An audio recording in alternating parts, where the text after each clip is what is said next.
मैं ज़रूर समझता हूँ कि शान मसूद जब आउट हुए वो टाइम ऐसा था कि हमें उनकी तरफ से बड़ी इनिंग की ज़रूरत थी। या साइम अयूब ने जब शॉट खेला बिल्कुल खेलने की ज़रूरत नहीं थी। ठीक है, वो नेचुरल प्लेयर हैं, तेज़ खेलने की कोशिश करते हैं, लेकिन उनको स्टे करने की ज़रूरत थी, ज़बरदस्ती शॉट खेलने की ज़रूरत नहीं थी। उससे पहले वो निकल के उन्होंने शॉट्स खेले, उसको बड़ा फ़ायदा हुआ, उनको बाउंड्रीज भी हासिल हुई हैं, लेकिन मैं समझता हूँ जल्दी कर गए। बाबर का मैं ये समझ रहा था शायद आज कोई बड़े रन्स करेंगे, बड़ा संभल के खेल रहे थे, लेकिन ऑनेस्टली बताऊं, मैं पाकिस्तान टीम से इस टेस्ट मैच में बहुत बेहतर परफॉर्मेंस एक्सपेक्ट कर रहा था। पहली इनिंग में अगर बैटिंग आ गई, टॉस हार गए, लेकिन पिच पे ऐसा कुछ नहीं था। पहले ओवर में हुआ है ऐसा, तो आप जैसी मर्जी पिच पे खेल लें, नया बॉल कुछ ना कुछ होता है, जो अब्दुल्ला शफीक को हुआ। और वैसे भी वो फॉर्म में नहीं है, बॉल भी बड़ा जबरदस्त हुआ है, फॉर्म में नहीं है। तो आप थोड़ी सी और दलेरी दिखा देते। आपने 12 अनाउंस किए हैं, शाहीन को ड्रॉप किया है ना, आज आपने नसीम शाह को ड्रॉप कर दिया, तो आप बैटिंग में भी यही दलेरी दिखा देते।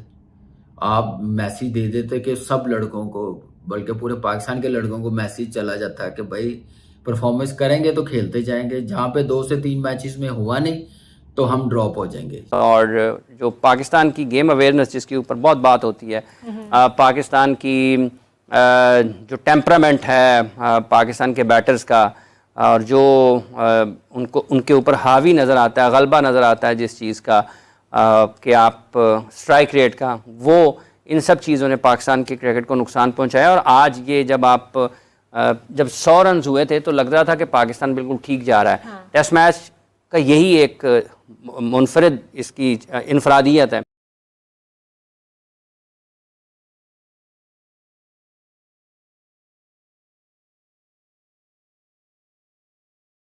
पाकिस्तान की बैटिंग लाइनअप फिर फ्लॉप होगी और 200 आई थिंक 274 पे पूरी टीम जो है वो आउट हो गई। और शान मसूद 50 किए, फिर उसके बाद साइम अयूब ने 50 किए, सलमान आगा ने बड़ी अच्छी बैटिंग की, उन्होंने 50 किए, बाबर आजम फिर बहुत ज़बरदस्त सेट थे और वो 31 रन पे आउट हुए।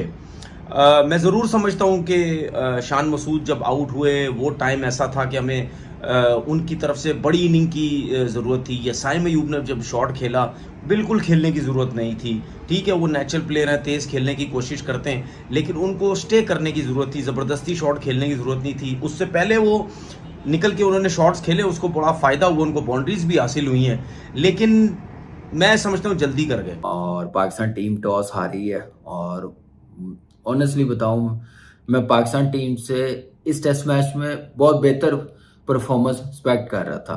पहली इनिंग में अगर बैटिंग आ गई, टॉस हार गए, लेकिन पिच पे ऐसा कुछ नहीं था। पहले ओवर में हुआ है ऐसा, तो आप जैसी मर्जी पिच पे खेल लें, नया बॉल कुछ ना कुछ होता है, जो अब्दुल्ला शफीक को हुआ। और वैसे भी वो फॉर्म में नहीं है, बॉल भी बड़ा जबरदस्त हुआ है, फॉर्म में नहीं है। तो आप थोड़ी सी और दलेरी दिखा देते। आपने 12 अनाउंस किए हैं, शाहीन को ड्रॉप किया है ना, आज आपने नसीम शाह को ड्रॉप कर दिया, तो आप बैटिंग में भी यही दलेरी दिखा देते।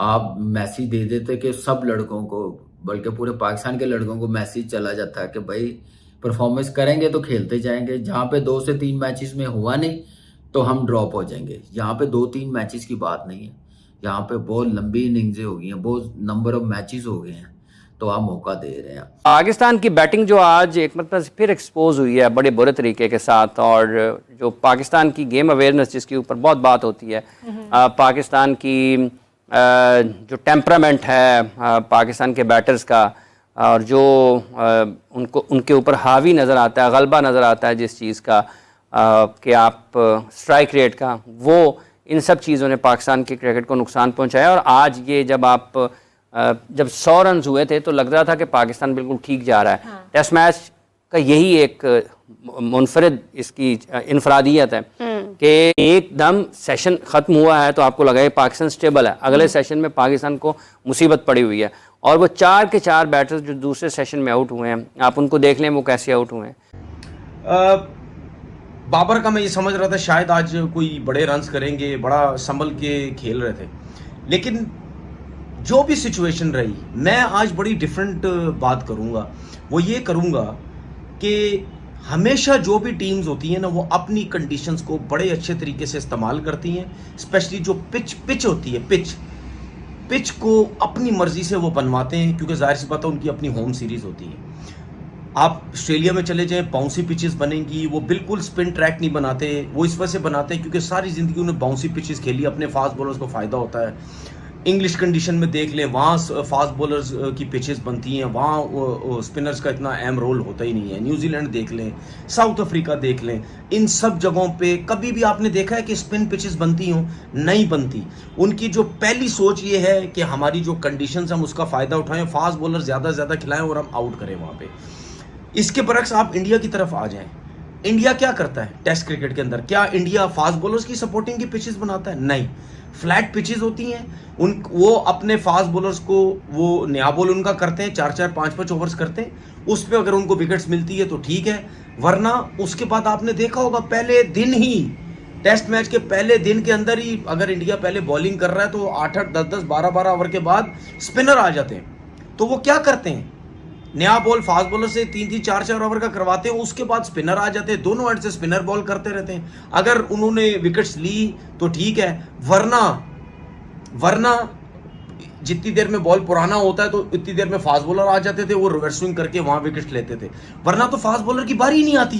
दोनों एंड से स्पिनर आउट करके, कोई दूसरे एंड से 6 कर रहा है, दूसरे एंड से 4 कर रहा है, कोई 5 कर रहा है, कोई 4 कर रहा है। तो फास्ट बॉलर तो उनके इतना उनको बॉलिंग करते ही नहीं थे, वो अभी भी नहीं करते, अपनी कंडीशंस का बहुत फायदा उठाते। इसीलिए आपने देखा कि जब इंडिया जब मैचेस जीतता है तो कितने बाहर के जो प्लेयर्स होते हैं वो कहते हैं जी क्या पिचेस बना दी इंडिया में, इतना बॉल ब्रेक होता है। यहाँ तक वीडियो को देखने के लिए आप सभी का शुक्रिया।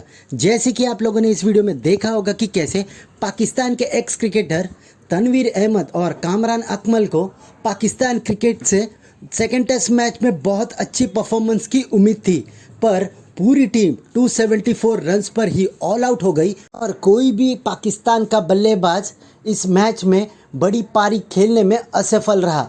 जहां पर कामरान अकमल का कहना है कि बाबर आजम को इस मैच में जिम्मेदारी से बैटिंग करनी चाहिए थी, पर उनसे ये देखने को नहीं मिला और घर में ही देख सकते हैं कि पाकिस्तान के बैटिंग का हालत क्या हो गया है। वहीं पर पाकिस्तान को अभी एक नसीहत दी जा रही है कि वो अपने होम कंडीशंस को कैसे अपने हित में करे, ऊपर जल्दी सोचना चाहिए, क्योंकि बाहर से क्यूरेटर को बुलाकर पाकिस्तान की पिच बनाना ये एक सेंसलेस जॉब है जो कि पाकिस्तान क्रिकेट बोर्ड कर रहा है। ऐसे ही भारत और पाकिस्तान के क्रिकेटिंग वीडियोस के लिए हमारे चैनल को सब्सक्राइब करें, हमारे सभी वीडियोस को लाइक करें और बेल आइकन दबाना बिल्कुल भी ना भूलें, ताकि हमारे सभी नए वीडियोस के नोटिफिकेशन आपके पास सबसे पहले पहुंच जाए। धन्यवाद।